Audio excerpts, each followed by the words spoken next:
Well, hi, and this is Elliot Garver. I'm back with another episode of the Uncommon Veterinarian podcast, and I'm excited to have with me today Dr. Romina Hennig. She's a 2009 graduate from the University of Florida, and we connected, I guess it was on LinkedIn originally, and have exchanged a few emails, and so I'm excited to have her share her story about the different work she's done since graduating. So, Romina, why don't you just start off telling us what your main job is right now? Sure. Well, first I wanted to thank you for inviting me to talk to you guys about what I do. My main job, I guess, my full-time job is as for the U.S. Department of Agriculture, Food Safety and Inspection Service. And my official title is an Enforcement Investigations and Analysis Officer. It's kind of a mouthful, but I work with food safety, doing food safety audits at meat and poultry processing establishments. And that's, my main job. Okay. And how about the little thing you do on the side?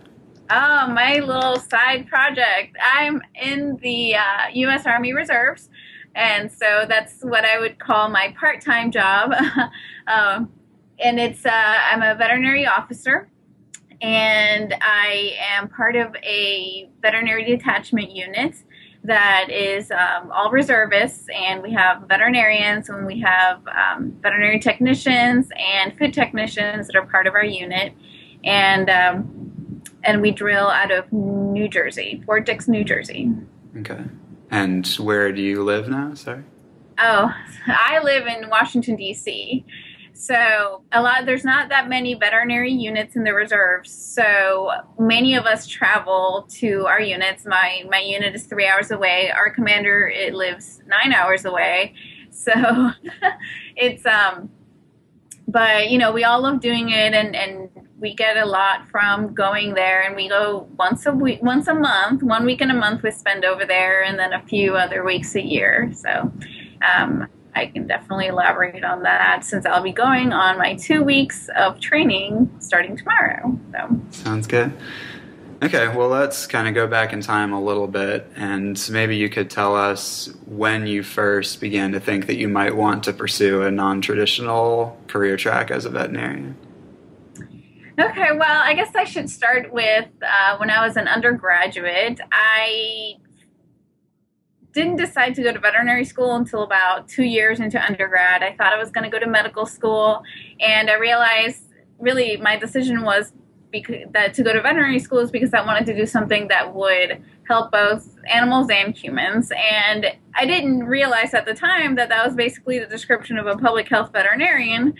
But as I got into vet school, I think my first semester, I started going to international and veterinary medicine seminars, and that's when I realized pretty much soon after I started veterinary school that I wanted to do public health, that I wanted to do that non-traditional veterinary medicine track, and so here I am. Yeah, that's interesting because I was kind of similar for my first couple years of undergrad. I was kind of trying to figure out between human medicine and veterinary medicine. And then I also had third thing on the side of being like a wildlife biologist. And so I eventually decided that as a veterinarian, then maybe I could keep my hand in each of those different pots in different ways more than I could as a physician or a wildlife biologist. So we'll see if that works out. But yes, and I find that it's actually a lot of the veterinarians that I meet that are in non-traditional tracks kind of started out the same way. They kind of wanted to do both things or wanted to do it all, and veterinary medicine kind of lets us do that. So that's why we're here. Good stuff. So you went to University of Florida, and when did you start thinking seriously about your job after graduation? How did you go about finding one?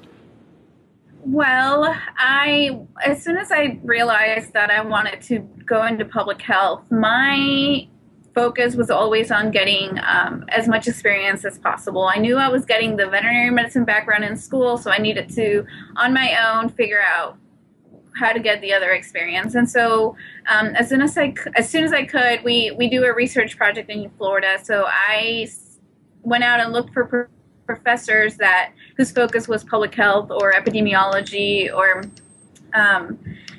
things like that. And so I went to them for a research project and ended up traveling to Chile to do an epidemiology study on tuberculosis in slaughterhouses. And so I did that for a month. And then the next summer, I decided to do an internship with the U.S. Department of Agriculture up here in D.C., actually, an externship. And USDA, all I did was contact somebody that could give me, any information on somebody that would take an extern for 2 weeks, and they said, hey, come on up and check out what we do. And so I got to see pretty much everything that a veterinarian can do in DC, including AVMA, USDA, FDA, everything. And then I also did the Smith-Kilborn program, which is where one veterinary student per class gets to go visit the animal health lab in Plum Island, where we get to look at foot and mouth disease, all foreign animal diseases like high-path avian influenza, foot and mouth,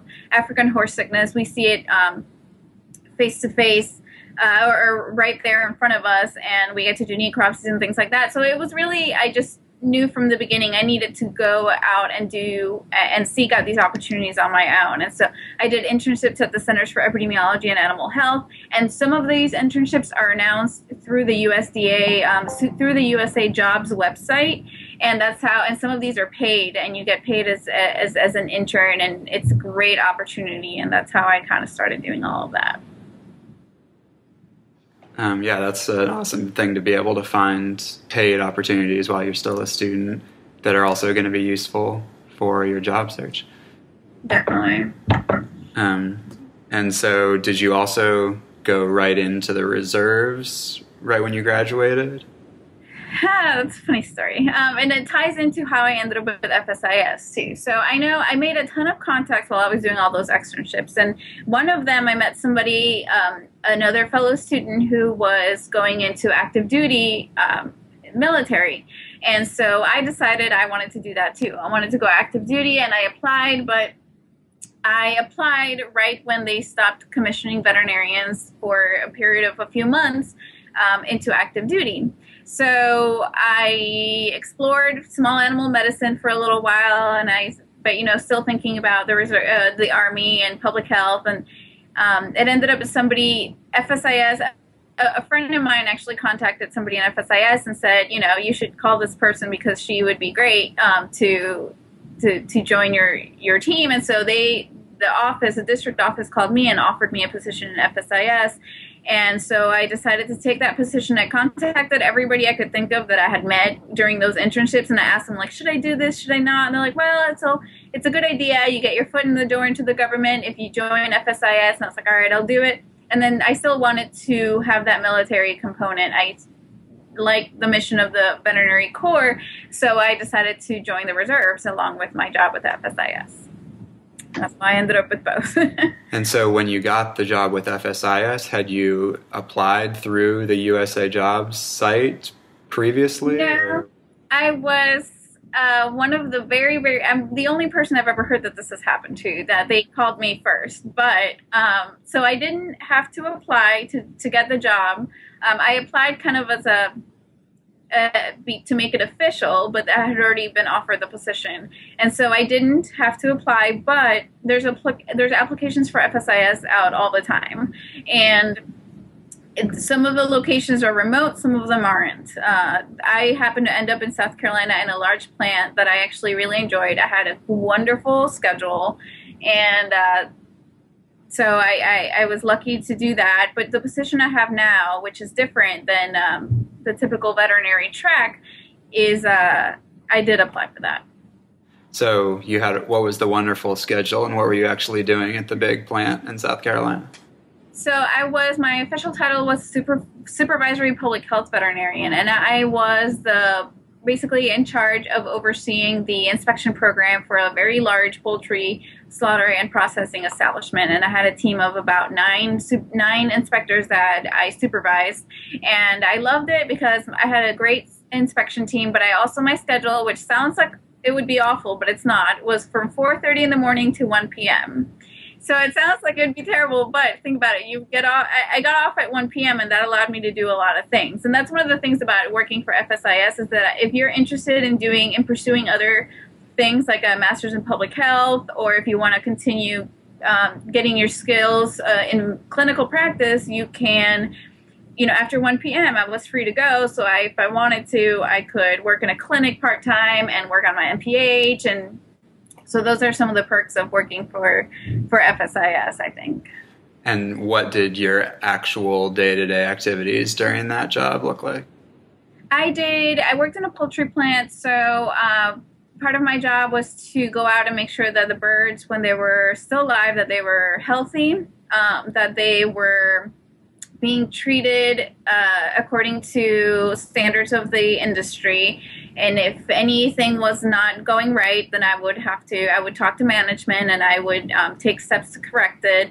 I would supervise the inspectors. If any of the inspectors saw any sort of pathology in the bird, I would get called out and I would determine whether it was safe for human consumption or whether it needed to be condemned or whether the whole flock of birds coming in would have to be condemned.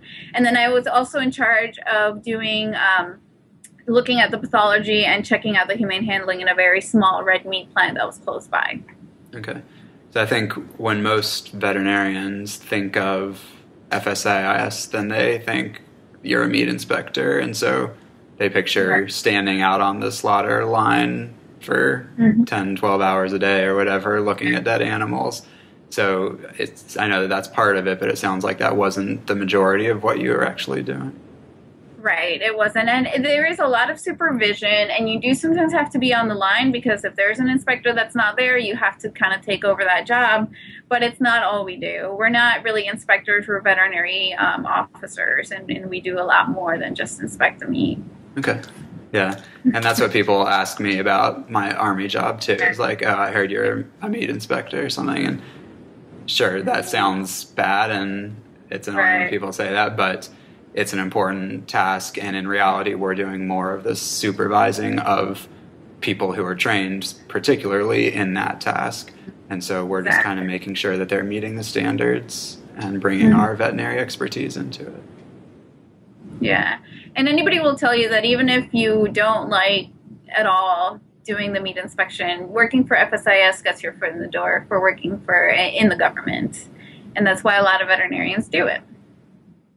And I, in particular, my undergraduate degree was in food science, so I like the food science part of things, but it definitely has helped me get my foot in the door with the government. Okay. And then how does that compare to your current job with FSIS? What are you doing on a regular basis? So my current job is I still go to slaughter and processing establishments, but I focus more on the food safety aspect. I perform food safety audits. So basically, I look at their whole food safety system and the validation of their food safety system and determine whether it's working well or not for their specific program. So I go in and I look at basically all the paperwork, and I do, if there's certain plants, we have to do sampling for listeria, and we do, and once we do have a positive sample for listeria, then we go in and do investigative testing is what we do. Investigation, we look at the patterns of where the bacteria is showing up and whether there's a common patterns, PFGE patterns in the bacteria that tells us where it's coming from. And so it's more of an investigative part. And it also, and the reason why I really took this job was because I wanted to look at other aspects of government. So I wanted to look at policy and get a little bit closer to how that goes through the whole process. So we are part of EIOs. A lot of times we're asked to look at new directives that are coming out, new guidelines that are coming out, and comment on it, and what a lot of what we do and the information that we send back to headquarters goes into creating those new policies and new sampling procedures and things like that. So I've been able to see that from a different perspective, and that's what my reason for going into this part of the FSIS. Okay, that sounds good. And I guess last thing about FSIS, could you tell us a little bit about what your salary was when you first started out and how that's changed and any other financial benefits that would be worth knowing? Sure. Things have changed a little bit since I started working for FSIS because when I started, we didn't have all the crazy budget constraints that we have right now. So as a PhD, I started at an equivalent of a GS 11. FSIS works under a different salary pay band program, but it was the equivalent of a GS 11. And then after a year, I became a GS 12, or the equivalent of a GS 12. And when I came in, I was offered bonuses where I would get 20% of my base salary for 4 years. And on top of that, a $10,000 loan repayment for 3 years. So it ended up being, it was quite a good amount of money. But I don't know if they're still offering that because of the budget issues. So that right now, but your salary always depends on where you're at. So DC is always going to pay more. So right now, my pay is equivalent to a GS 12 step 3, which is about close to 79, and then 79,000, and then you go up from there, as your job goes on. But as a public health veterinarian, you're going to be between the GS 11 and GS 13 pay scale. Sounds good, thanks. Now, how about with your job in the reserves? Can you just give us a little window into what that is actually like and what that means for you? Sure. In the reserves, veterinarians come in they're commissioned as first lieutenants, which is different than active duty. And a first lieutenant, I would say, I can't, since I only go up there for 1 weekend a month, I don't know yearly what the pay would be, but it was similar to a GS 11, I would say. Whereas in a captain role, for a weekend, I could get paid maybe like $400, maybe it's a little bit higher now. So it's similar to what I get paid in my civilian life hourly. Yeah, I've looked at the pay for reserves recently. For me as a captain, if I were to go in with 5 years of experience, I think I would get about $11,000 or $12,000 for the year before any other kind of bonuses or special pays or anything. Whereas my active duty salary right now, living in Europe, is closer to like $105,000, $110,000 a year, which is awesome for a newish vet. But so what do you actually do on those weekends with the reserves when you're training and stuff? I'm a part of a brand new veterinary unit. So what we are doing right now is kind of building up and training our soldiers. That's a big part of what we do. We have veterinary officers are in charge of separate teams, and each team has veterinary technicians, food technicians, and a few other like managerial positions and administrative positions. And we help a lot with getting the soldiers ready to get trained. We plan our training schedule. Like this week, these coming 2 weeks, we're going to be doing surgery, and we're going to train on how to set up, a veterinary hospital in the field and things like that. So a lot of what we do is training to get ready to deploy. And so on the weekends, we do a lot of that. And my unit might be a little bit different because we're just starting. And then for the 2 weeks a year, it could change anytime. You could maybe go to Antarctica and treat animals up in Alaska, or you could go to Tanzania. Units do all kinds of things, but we're new, so we're just going to go to Georgia this year. But then there's plenty of other trainings that we get to go to that as a veterinarian you get to do, and you have to kind of seek those out on your own sometimes, but they're quite interesting, and you get to meet a lot of very interesting people doing a lot of interesting stuff. And what was it like for you kind of going right into that without having done any other kind of military background before? Yeah, I didn't even know anybody in the military before I joined, so it was all very new to me. But everybody was really helpful, and most veterinarians are not familiar with how things work in the military. So you always have support staff.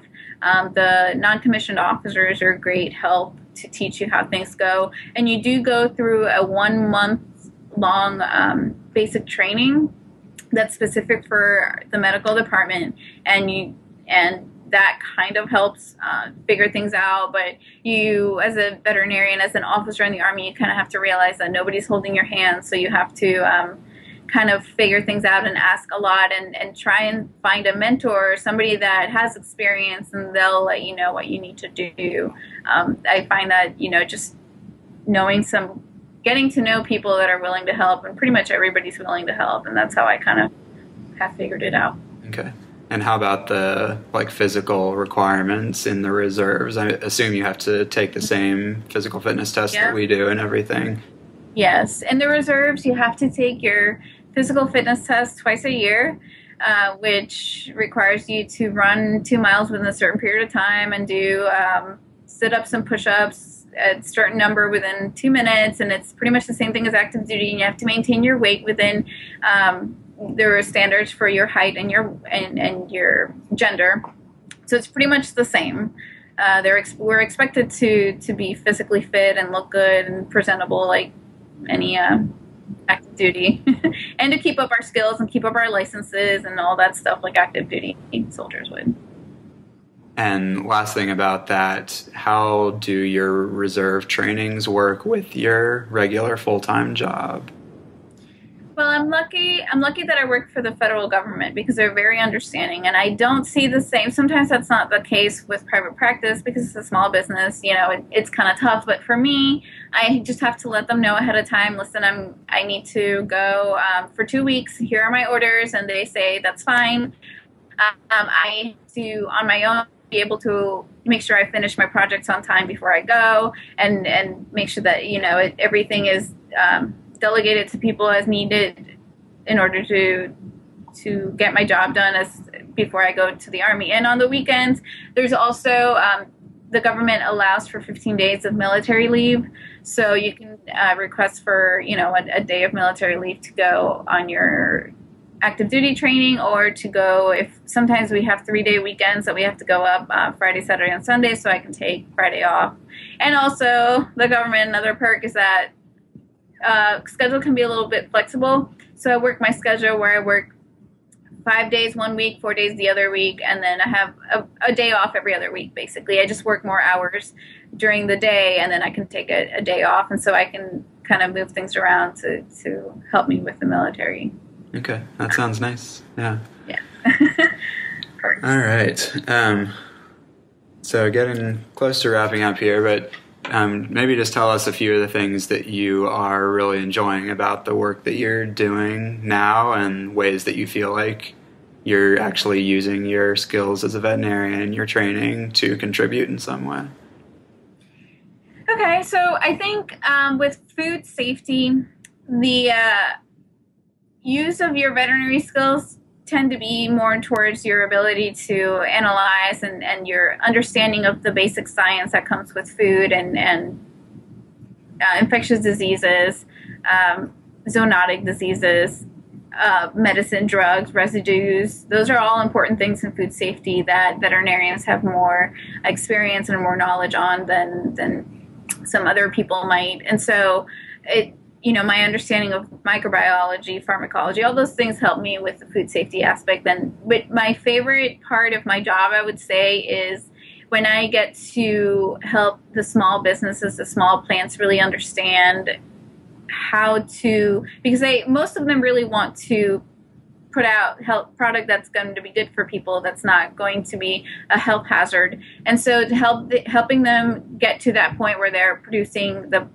healthy product that people are going to enjoy and feel good about eating. And that's what I love. I'm very much a champion of eating local, getting to know your farmer and supporting those small businesses is how we get that local market going. So that's my favorite part of doing, and also some of the epidemiology and the microbiology that we get to do. But that's and in the Army, I just love what everything, all the training opportunities, the international opportunities. If you get deployed, those are always great, and the food safety part. And I don't work in a clinical practice, but I get to kind of keep going with those skills. Like I'm going to go do surgery, which I haven't done in a really long time, next week. So that's what I like about those.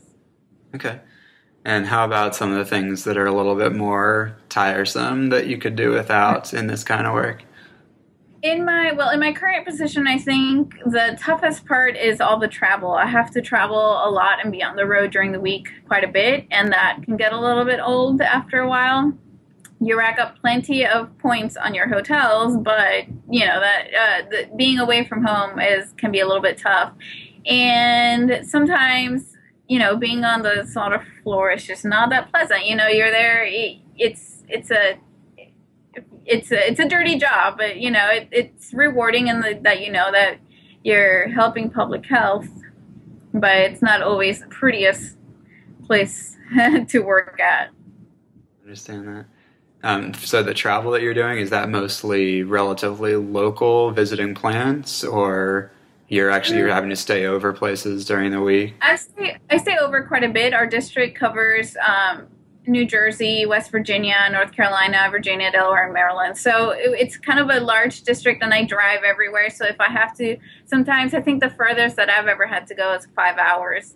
And so I have to stay overnight, and that's basically what I do for my job. I visit plants wherever they are within my district, and that often takes me away overnight. But it's only Monday through Friday. You come back on the weekends. So. Okay. Well, do you have any advice for other veterinarians or students who are interested in trying to get into this kind of stuff, about ways to get their foot in the door, opportunities they should pursue, or what?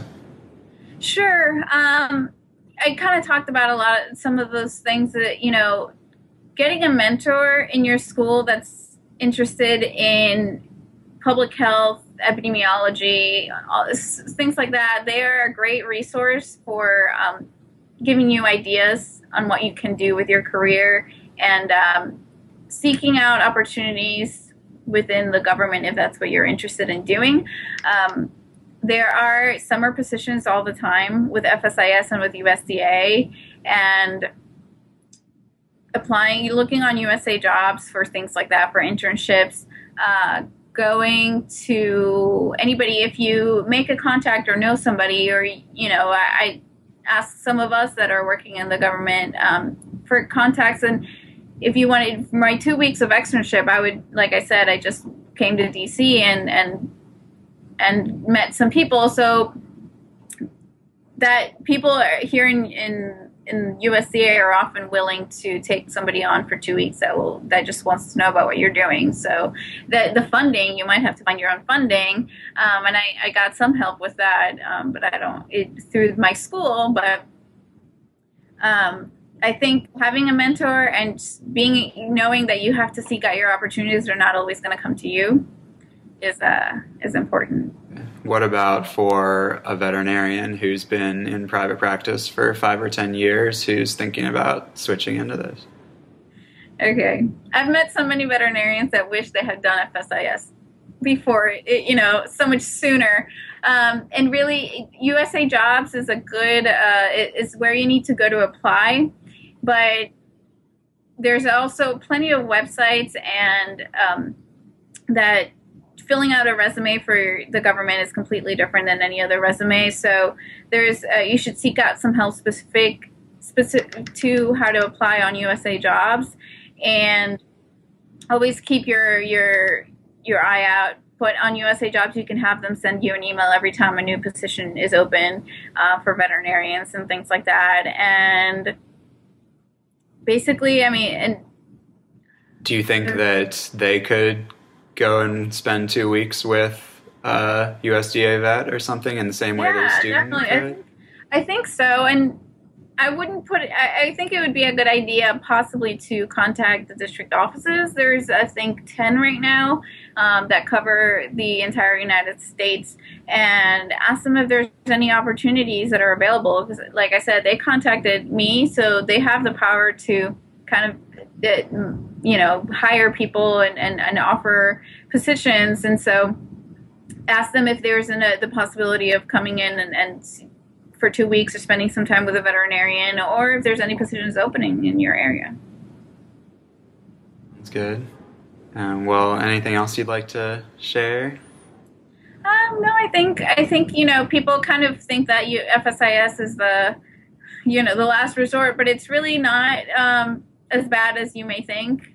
Talking to people that have been in it and have learned a lot from it and moved on to other bigger and better things, you can always learn from them and what their track was. But it's a good way to get your foot in the door, like I said. And so don't discard it as a non-option, because it's a nice place to work, and there's all those perks I talked about. So I work from home sometimes. That's a great perk. So. That's pretty nice.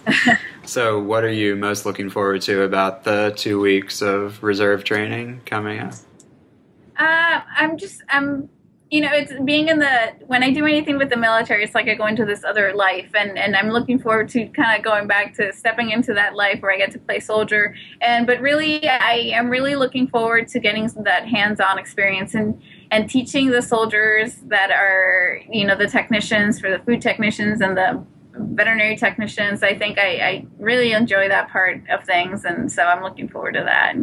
Okay. Are you guys going to go to a weapons range at all? Do you know? Actually, I don't think we're going to get to do that this time. That's usually one of those highlights of the training, but not this time. We're plenty busy trying to get all the other stuff. Yeah, some people really like that. Some people, it's not their most favorite part because they can never qualify on anything. But that's okay. I think it's fun. All right. Well, thank you so much for taking the time to talk with us. And my pleasure. We'll get some notes up on the website, and people can have a way to get in touch with either of us with more questions if they want to do that. Definitely. So and thank you for inviting me. Yep. We'll talk to you later, Romina. Bye-bye.